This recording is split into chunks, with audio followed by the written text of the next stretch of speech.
Congressman Kucinich, I want to move to a different area because this is a serious question. The godmother of your daughter, Shirley MacLaine, writes in her new book that you cited a UFO over her home in Washington State, that you found the encounter extremely moving, that it was a triangular craft, silent and hovering, that if you felt a connection to your heart and heard directions in your mind. He looked up at me, and I mean, there's no pupil or anything you could see. All you could see was the black ice. And I immediately felt a tremendous amount of fear come over me and everything. And to this day, verbatim, the words, it was thought transferred, for better term. I am afraid.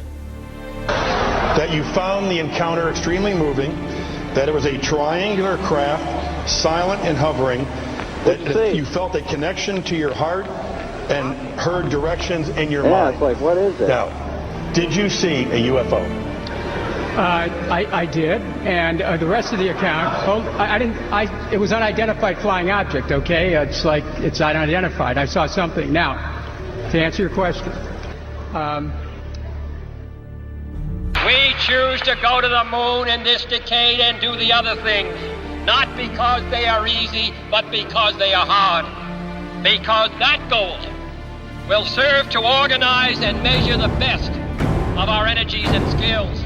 Because that challenge is one that we're willing to accept, one we are unwilling to postpone, and one we intend to win, and the others too.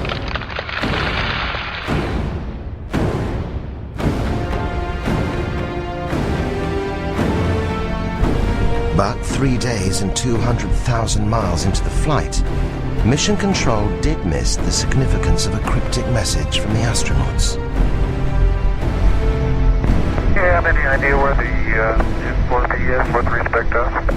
Stand by. There was something out there that was close enough to be observed, and what could it be? Now, obviously, the three of us were not going to blurt out, "Hey, Houston, we got something moving alongside of us, and we don't know what it is. You know, can you tell us what it is?" We weren't about to do that because we know that those transmissions would be heard by all sorts of people, and who knows what somebody would have demanded that we turn back because of aliens or whatever the reason is. So we didn't do that, but we did decide we'd just cautiously ask Houston, how far away was the S4B? To this day, whatever it was the crew saw has never been positively identified or officially acknowledged. The possibility that you might encounter aliens in space has to be considered in a very sensible and positive and realistic way. There were a lot of people within the program who went off later and became convinced that UFOs existed. Intelligence, life forms out there. I believe they're so advanced that they're even doing interstellar travel. Never to publicly talk about these things for fear of ridicule. Then in my later life, I've investigated some and realized that we have been visited many times. You're saying that an alien spacecraft came down in Roswell in 1947? Well, on a ranch near Roswell in 1947, up north and west of the town itself, on the ranch. As they were sitting there filming, a little saucer came from, I say little saucer, it was a saucer, came flying over their heads, put down 3 little landing gear and landed right out on the dry lake bed. And they picked up their cameras and started over toward it, filming as they went. And when they got in fairly close to it, it lifted up, put the gear back in the wheel wells, tipped up, and took off at a great rate of speed. And so they came into my office and told me what had happened, and I sent them over to develop the film. And then had to go through all the proper regulations of reporting this. And we wound up having to send the film forward to Washington in the base jet airplane. And I don't know whether anyone's ever seen it since. We start tonight with those strange dots of light. The left side. In 1997, thousands witnessed a UFO over Phoenix. Reports described a delta-shaped craft several football fields in length. Like the craft at Rendlesham, it was viewed from multiple vantage points by witnesses across the county for a total of 106 minutes. Thousands of people saw it, and there was quite a buildup of public interest, almost close to hysteria. UFO enthusiasts all over the country. 3 months after the sighting, USA Today features the Phoenix Lights on its front page, forcing Governor Symington into the spotlight. In early June, there was some major publicity, and all of a sudden we found ourselves sort of besieged. So I organized this press conference to try to get people to kind of climb off the emotional mountain a bit. On June 19th, Symington holds a news conference to announce the mystery has been solved. And now I'll ask Officer Stein and his colleagues to escort the accused into the room so that we may all look upon the guilty party. Don't get him too close to me, please. Now, this just goes to show that you guys are entirely too serious.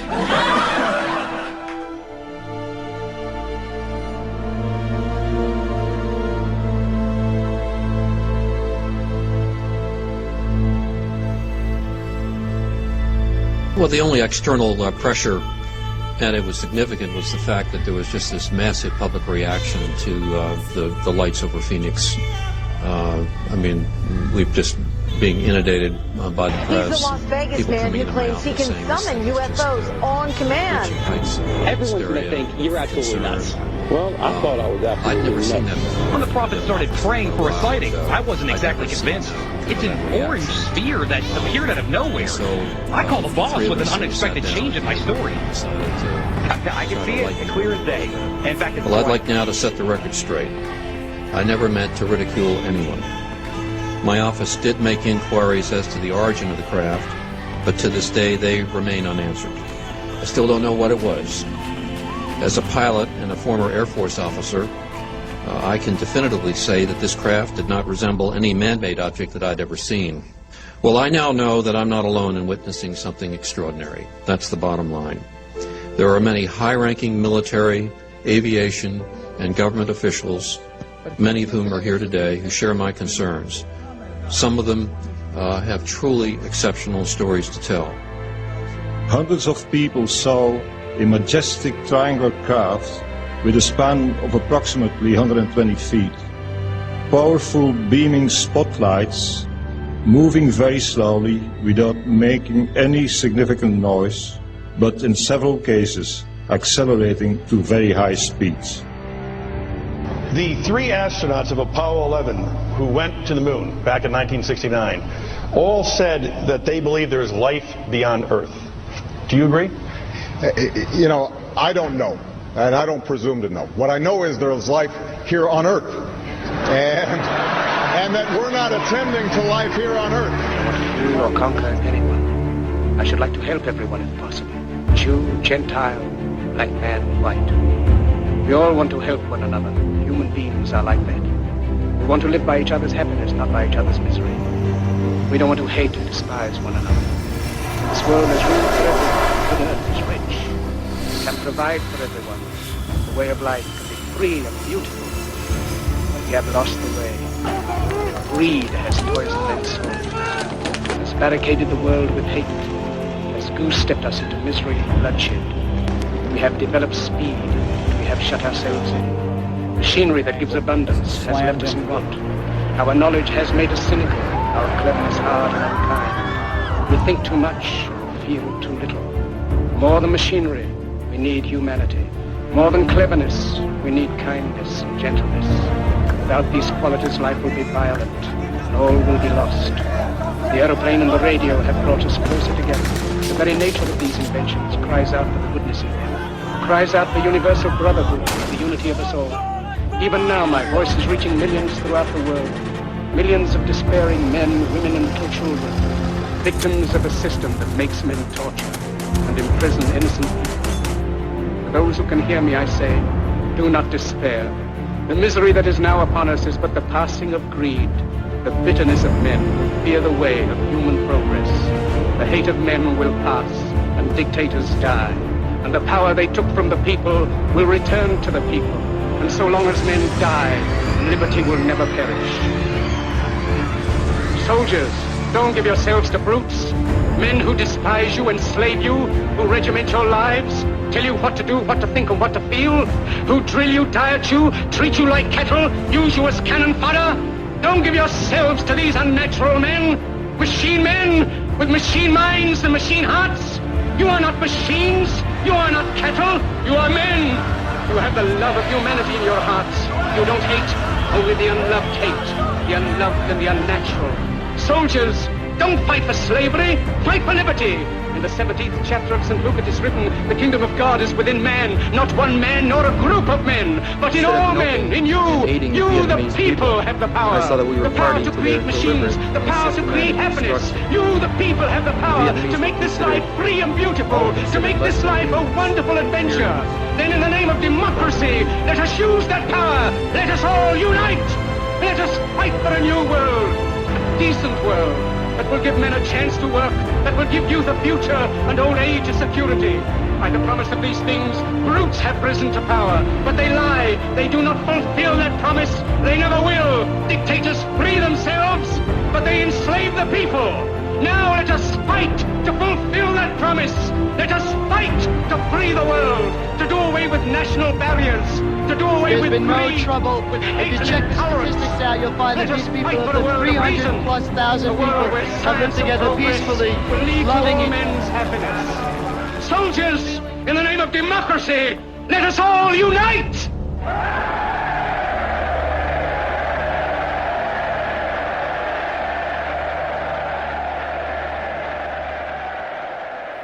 The question of has it been kept secret or how could it be kept secret? It hasn't been kept secret.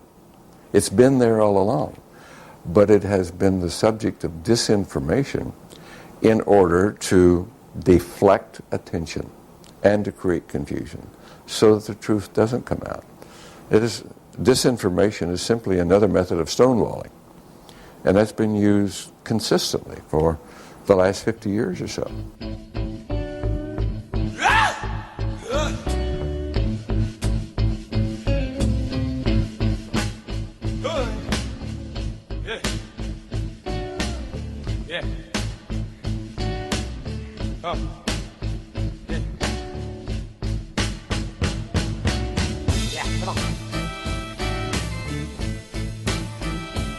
This is it, dudes. This is what we came to see.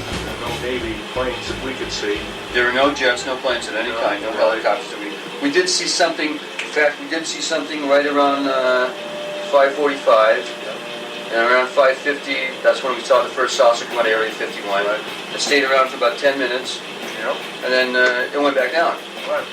Any evidence whatsoever. We'll let you know. We'll call Georgie. Let him know.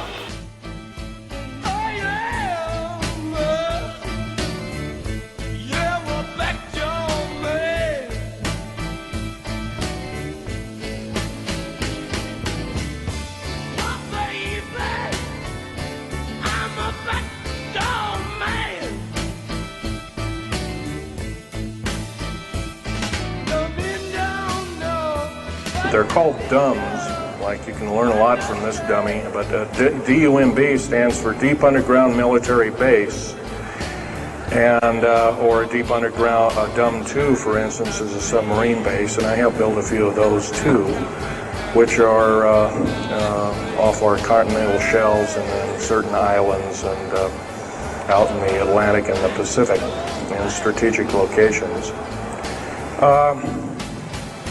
All this, I can hardly, in an hour's time, I can hardly squeeze all this in.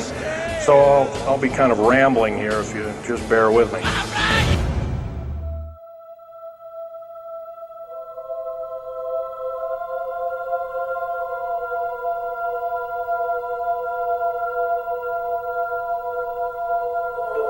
He's been talking to Ron about it a lot.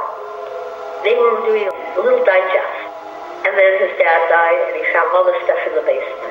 Well, Ron was murdered that same year, and that infuriated Philip. He says, how dare they come in and kill my friends? I saw the original envelopes with the original paperwork that had the drawings on it. I saw the original photographs with the stamps on the back from the Navy. I mean, it was all real stuff.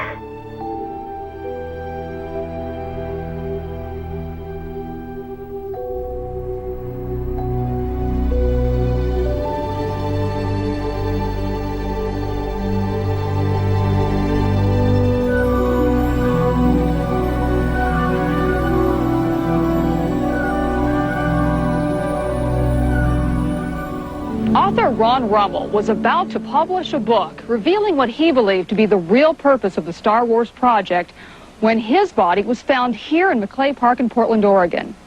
His death was ruled suicide, but few agree with that verdict.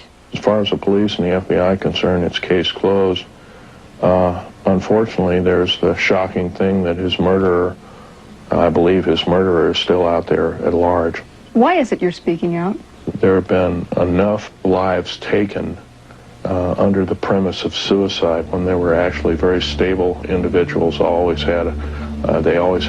had families and they had lives to look forward to, and they had every reason to live. And if there is some form of conspiracy out there, then the more people that are talking might end up saving lives in the long run.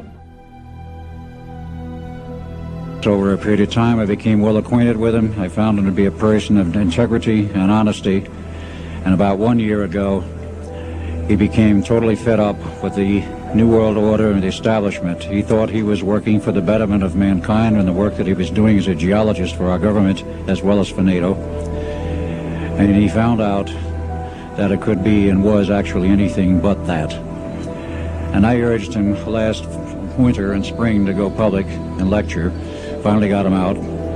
He's given over 30 lectures to date, all very successful, very interesting. In fact, so successful there have been 13 attempts on his life since the beginning of the year, and he's survived them all. I don't want to gore you women out, but I was shot in the shoulder up here. All I can say is God must be protecting him because he has a message. Just bear with me. The main topic of my discussion here is to link up basically what's going on with these deep underground military bases, what they're being used for, what is the present situation now being employed both by our federal government, which is slowly being phased out by the United Nations government, as well as the New World, end quote, the New World Order, which is an even higher entity, and who these higher entities are taking their orders from. What's going on, and nothing, and there was kind of a lull in the conversation. He says, John, what do you know about cloning? And I said, nothing.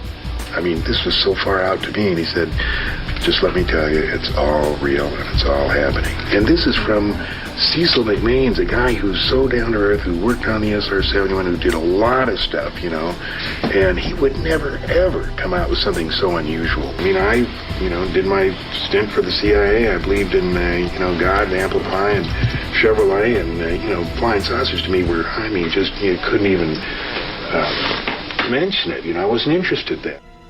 We have both seen the film that was taken out of the Dulce facility. This is a facility that's run by the United States government.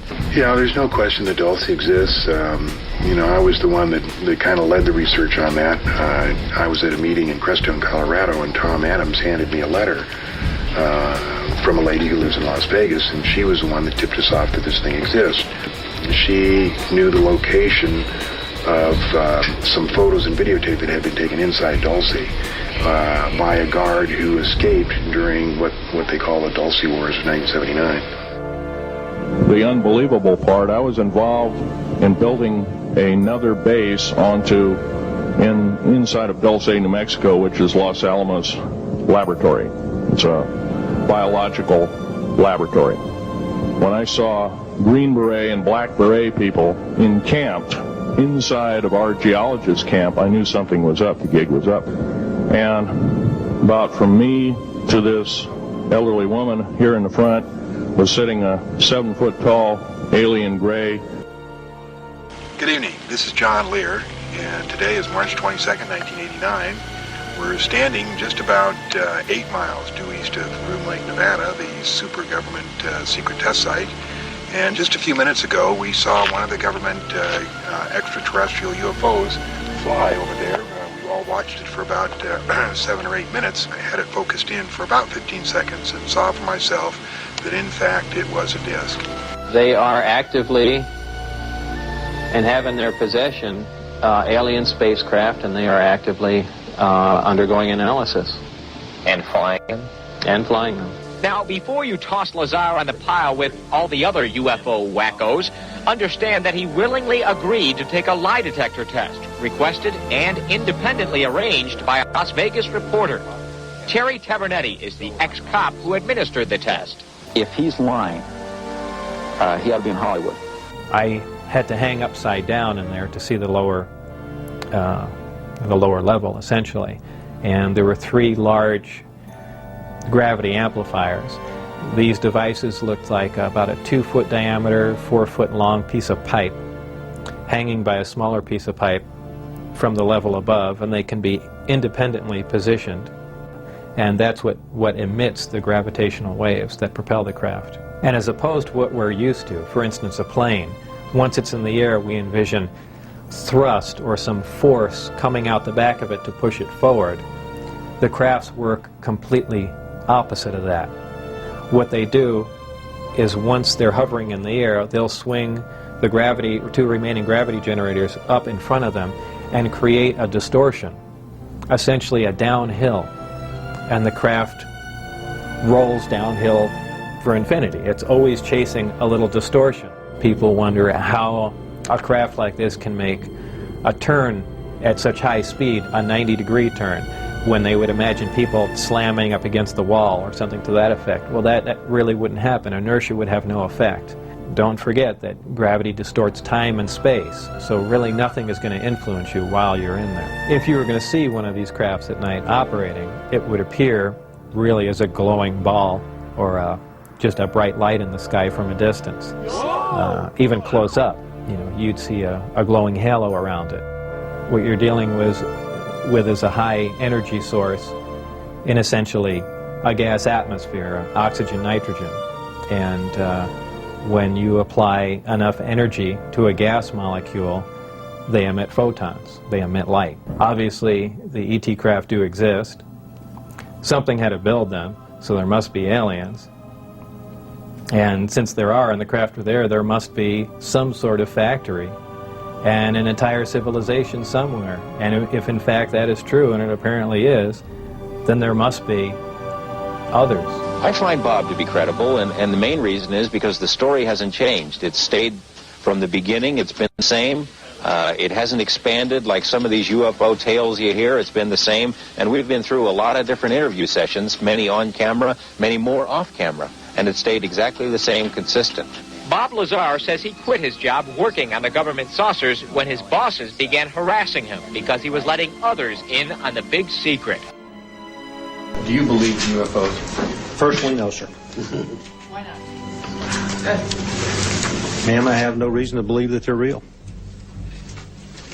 Very much. Thank you, sir. Well, you can mention who's with you, John. We have Bob Lazar, and we have Jackie Lazar, Bob's wife, and we have Gene Huff. And this mission was organized tonight by Bob Lazar, who is a theoretical physicist who works at Groomlight. And is also a dead man. One of them did this. All I remember is that he just kind of waved his hand in front of his chest, and the next thing I know, this blue beam hit me and just literally opened me up like a fish. And burnt my fingers right off of me. And it was some form of electrical force because the kind of like being hit by a lightning bolt burned all my toenails off of me. I have a picture of one of the aliens. He's right here. There's my father in the background. This whole place, the ready room of the USS Eldridge, Al Bielek has probably explained, or maybe even shown you this picture. There's a list of some of the notable people in it. They're all the atomic bomb scientists of the day.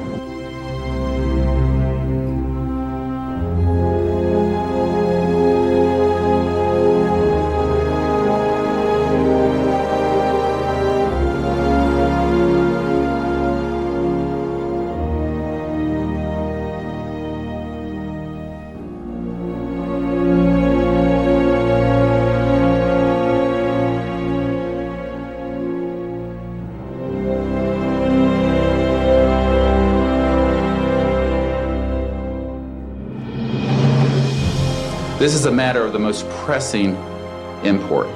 It has been ridiculed, yes, but in reality, the subject is laughed at because it is so serious. I have had grown men weep. These men and women have come forward and they have their credentials, they can establish who they are, and they have been first-hand witnesses to some of the most important events in the history of the human race. I know we're not alone in the universe. I know that the absence of evidence is not evidence of absence. I'm prepared to go to Congress, to swear before Congress that everything I've told you people and everything that is here is the truth. Good morning. I hope you'll pardon me. I'm a little bit nervous. My name is Charles L. Brown. I'm a Lieutenant Colonel, U.S. Air Force, retired, subsequently 7 years with the Foreign Service. These vehicles have been seen and confirmed all over the planet. I am willing to sign a sworn statement or testify to what I have observed. Such things do exist. Please believe me. Please believe those who follow me. Thank you.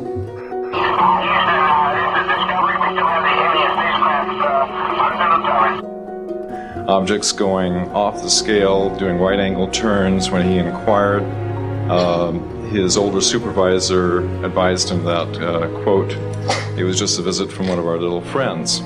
The UFO was seen near the missile silos, and the missiles were deactivated. I was downstairs 60 feet underground. My weapons started going down.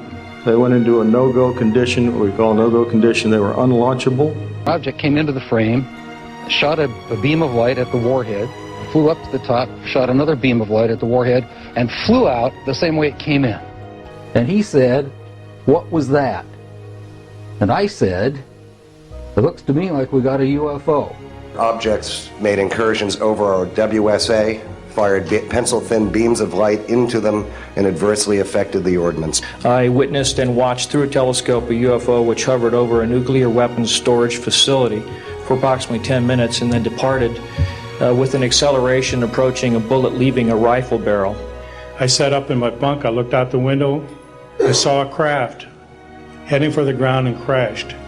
Call, seeing a message that went through my crypto center which said that a UFO had crashed on the island of Spitsbergen, Norway, and the team of scientists were coming to investigate it. What I'm referring to here is that I was involved in situations where we actually did recoveries of crashed saucers, for lack of a better term, debris thereof. There were bodies that were involved with some of these crashes, also some were alive. What do you want, a story that's believable, or do you want the truth? This is more about a human rights issue than just a UFO issue. 20 years ago, this room would be empty. I see a turn in history. This is history in motion, but unfortunately it's history with a security classification.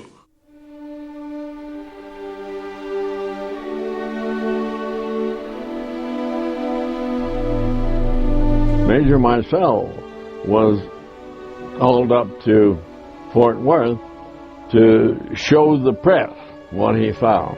They took pictures, of course. They had a whole flock of microphones there. They wanted me they wanted some comments from me, but I wasn't at liberty to do that. So all I could do is keep my mouth shut. And General Ramey is the one who discussed, told the newspapers, the newsmen, what it was and to forget about it. It was nothing more than a weather observation balloon. Of course, which we both knew differently. Well, what he had to show the press was really a weather balloon. I was a duty officer that night. I told him, "Sarge, how's everything around here?" And he said, "Fine, sir." I told him, they told me to be careful to watch this area because you have a sense of something sensitive here. He said, "You want to see it, sir?" I told him, "Yes, let's go look." There was 5 crates there, like 5 or 6, I think it was 5. I lifted one up, and here's this body there and floating in fluid. And the head was different, the arms were spindly, the body it was gray. And I told him, "Where did it come from, Sarge?" He said, "Well, 5 trucks are coming through here from an airfield in New Mexico." It was not anything from this earth that I'm quite sure of.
Oh, yes, we discussed it at every conference that we had with the military. Flying saucers, and they've had other things, you know. Dave, what do you recall about Holloman? Well, we had a haul a load of stuff down there, parts that they needed, and the runway is like this. And I never seen anything like that before.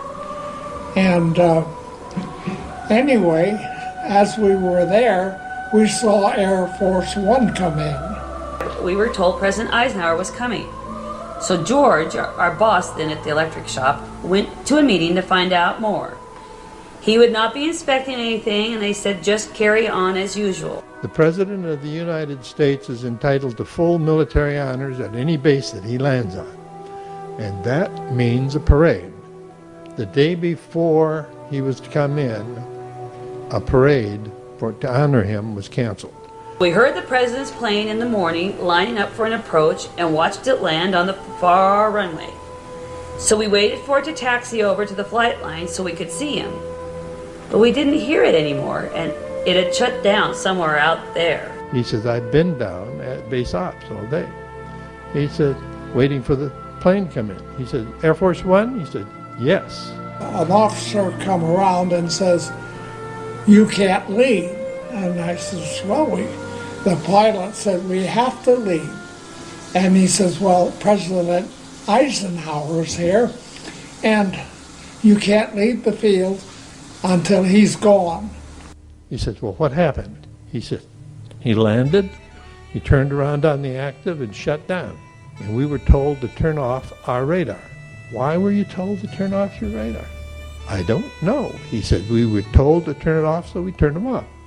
When Dorsey came in about 15 minutes later, he said, Kirkland, did you see what's out at on the flight line? I said, what is it? He says, it's a disc. I said, what's it made of?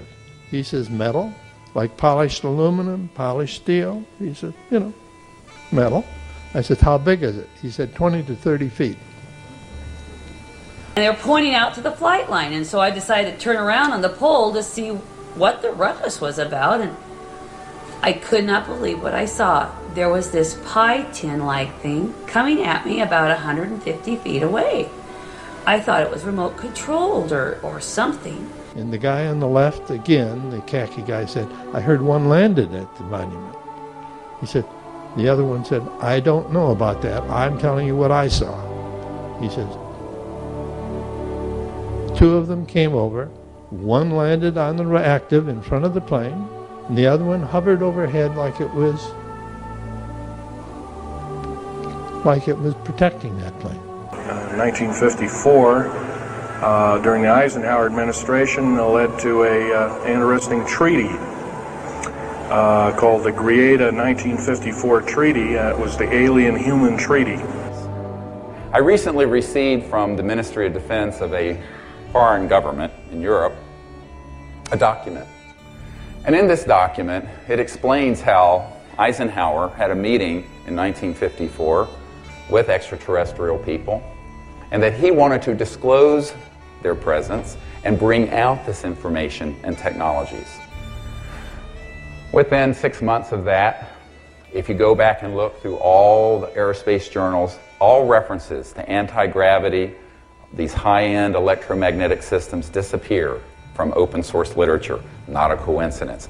What Eisenhower warned us about, the military-industrial complex, overtook and trumped his power. And it was during his watch that we lost control of this issue, sadly, to this day. In the councils of government, we must guard against the acquisition of unwarranted influence, whether sought or unsought, by the military-industrial complex. The potential for the disastrous rise of misplaced power exists and will persist. We must never let the weight of this combination endanger our liberties or democratic processes. We should take nothing for granted. Only an alert and knowledgeable citizenry can compel the proper meshing of the huge industrial and military machinery of defense with our peaceful methods and goals, so that security and liberty may prosper together. Eisenhower knew that he had to wrestle and beat the alien problem. He knew that he could not do it by revealing the secret to the Congress, because, in fact, isn't that the same as telling the public? Early in 1953, the new president turned to his friend and fellow member of the Council on Foreign Relations, Nelson Rockefeller, for help with the alien problem. The whole Rockefeller family, and with them the Rockefeller Empire, had solidly backed Eisenhower. Asking Rockefeller for help with the alien problem was to be the biggest mistake Eisenhower ever made for the future of the United States and most probably all of humanity, as you will soon see. In 1953, also, astronomers discovered large objects in space which were moving toward the Earth, and it was first believed that they were asteroids. Project Sigma intercepted alien communications, and when the objects reached the Earth, they took up a very high orbit around the equator. Through radio communications using the computer binary language, was able to arrange a landing that eventually resulted in face-to-face contact with alien beings from another planet. This alien group offered to help us with our spiritual development. They demanded that we dismantle and destroy our nuclear weapons as the major condition. Now I am become death, the destroyer of worlds. I suppose we all thought that, one way or another. Few people laughed. Few people cried. Most people were silent. They refused to exchange technology, citing that we were spiritually unable to handle the technology which we then possessed, and has not that been true throughout our history? Great difficulty, however, was encountered in maintaining international secrecy. It was decided that an outside group was necessary to coordinate and control international efforts in order to hide the secret from the normal scrutiny of governments by the press. The result was the formation of a secret society which became known as the Bilderbergers. The headquarters of this group is in Geneva, Switzerland. The Bilderbergers evolved into a secret world government that now controls everything. The United Nations was then, and is now, an international joke.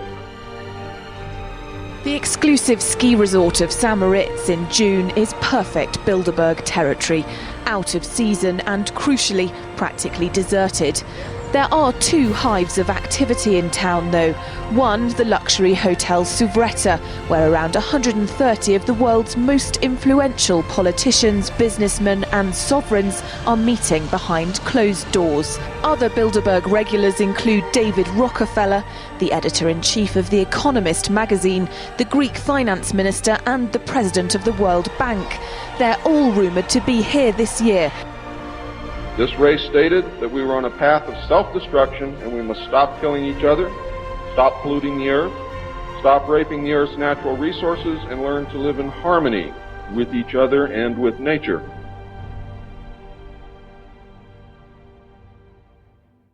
I come to you with a message of leave-taking and farewell. This speech did not get very much attention. When a new president is coming to power, as John Kennedy was, the spotlight was not on Dwight Eisenhower. We have been compelled to create a permanent armaments industry of vast proportions. There was a feeling at the time that this must have been written by some speechwriter who just sneaked into the speech. In the councils of government, we must guard against the acquisition of unwarranted influence, whether sought or unsought, by the military-industrial complex. 3 months ago, we got contacted by a family up in Minnesota saying that we have documents from Malcolm Moose. He was responsible in part for drafting the military-industrial complex speech. These new papers give us written evidence that this was not just some caprice of Eisenhower's or something by some speechwriter. You see the evolution of his speech from May 1959 to 1961. And he wanted to give this speech for a long time, 2 years. Our military organization today bears little relation to that known of any of my predecessors in peacetime, or indeed by the fighting men of World War II or Korea.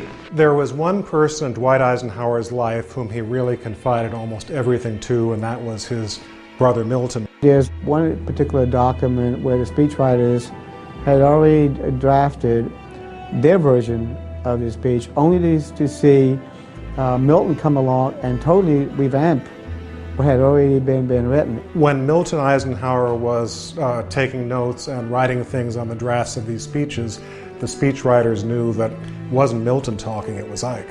The potential for the disastrous rise of misplaced power exists and will persist. He would see magazines with advertisements for some new warplane or some bomb, and he got so angry he'd take the magazine and throw it into the fireplace of the Oval Office because he felt that defense spending should not be something that would be encouraged by companies who are seeking commercial gain. I get tired of saying that defense is to be made an excuse for wasting dollars. I don't believe we should pay 1 cent for defense more than we have to.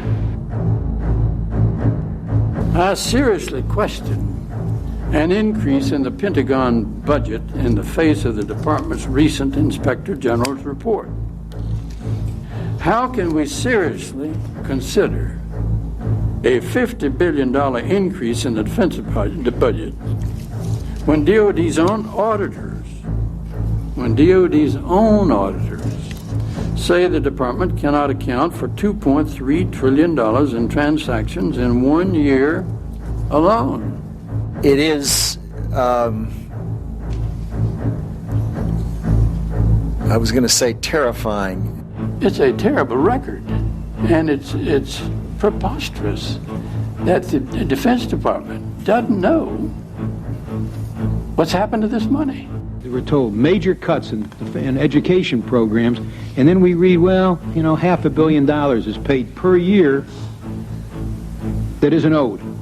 It is an incredible thing that we arm the world and then turn around and come to Congress and say, look at all these weapons out there. They're almost superior to ours. They're comparable to ours. Well, of course they are. They're ours. We sold them to them.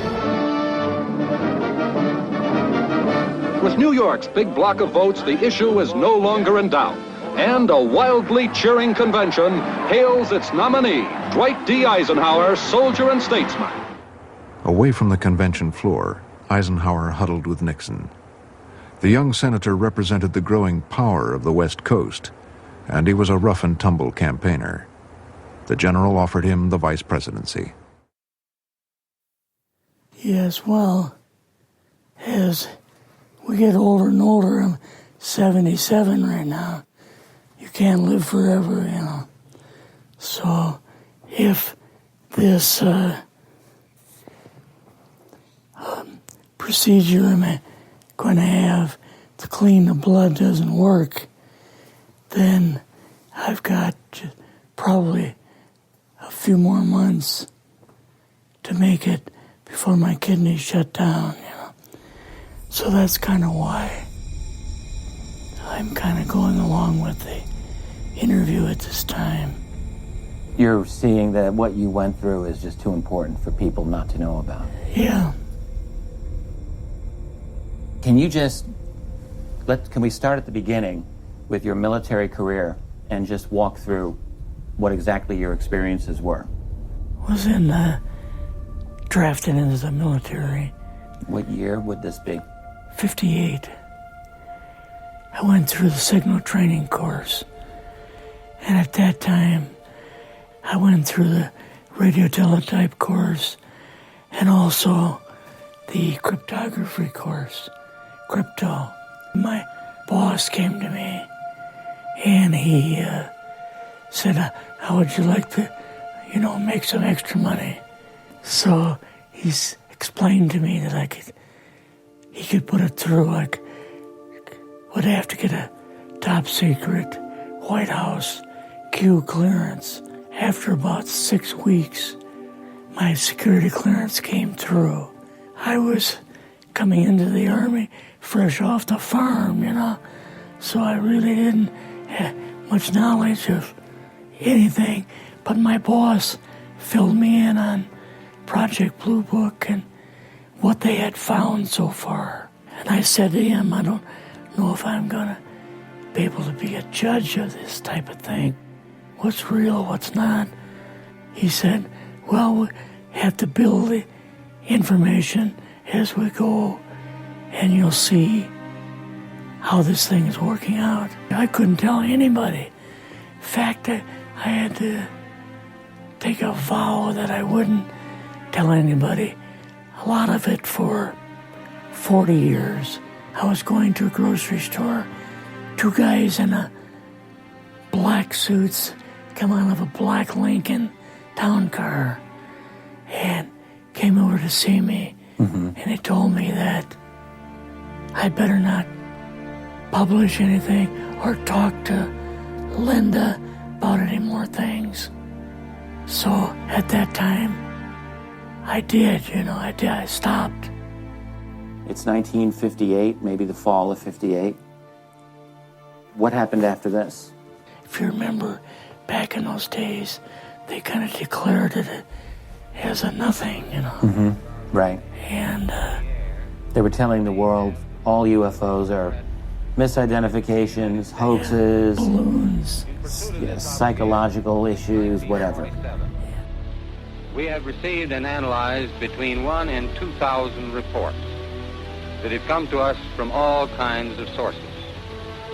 Of this great mass of reports, we have been able adequately to explain the great bulk of them, explain them to our own satisfaction.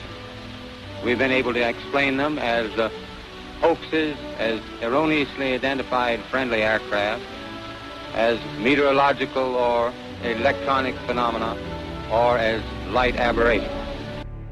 My boss came to me and he says, "We've both got a new assignment." And he says, "Oh," I said, "Where are we going?" "Oh," he says, "We're going to the Capitol." They called us in, went into the Oval Office. President Eisenhower was there and Nixon. And they said, we called the people in from MJ-12. They told us that the government had no jurisdiction over what they were doing. So he said, I want you and your boss to fly out there. I want you to give them a personal message. He says, I want you to tell them they have this coming week, to get into Washington and to report to me. And if they don't, I'm going to get the First Army from Colorado and we're going to go over. We're going to take the base over. I don't care what kind of classified material you got. We're going to rip this thing apart. Eisenhower was going to invade Area 51. Yeah, with the First Army. So you go out with your superior. Yes. You fly out. You land. What happens? Can you describe this whole process? What you saw? It took us the 13 or 15 miles south to S4. Had like different garage door openings. And in these garage door openings, they had like different saucer crafts. The very first one had the Roswell craft in. Could they tell what the source of power was of this craft? Yeah, it was like a reverse gravitational thing. I got the mathematical code for reversing gravity in a 3x5 card. Later on at S4, we viewed the autopsy film. And then the colonel said, what we've got in here is we're interviewing a gray alien. You had to have a little bit of heart racing at that moment. My boss was able to go in and had a partial interview with him. So what did this gray alien look like? Could you describe him a little bit? This one looked a little bit oriental. Now, why were they bringing you out here at all, anyway, to see an alien? What was the point? To go back and tell the president they actually had one. So he did not know at this point if there was an alien at S4? No.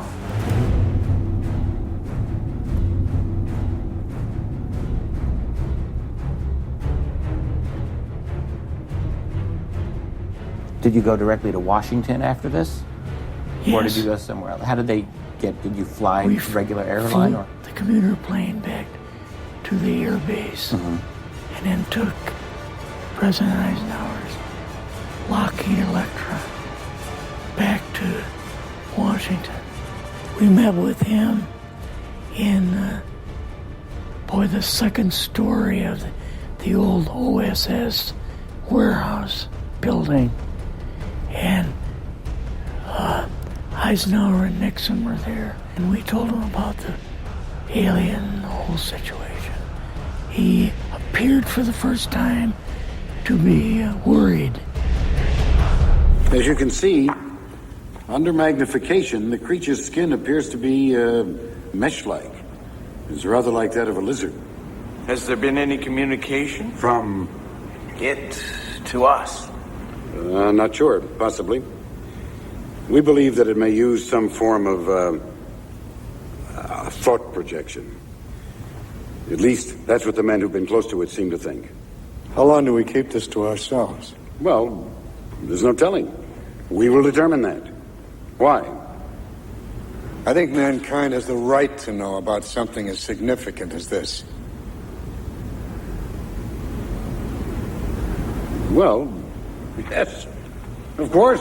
But we don't intend to keep this under wraps forever. Right. Okay. Good, fine.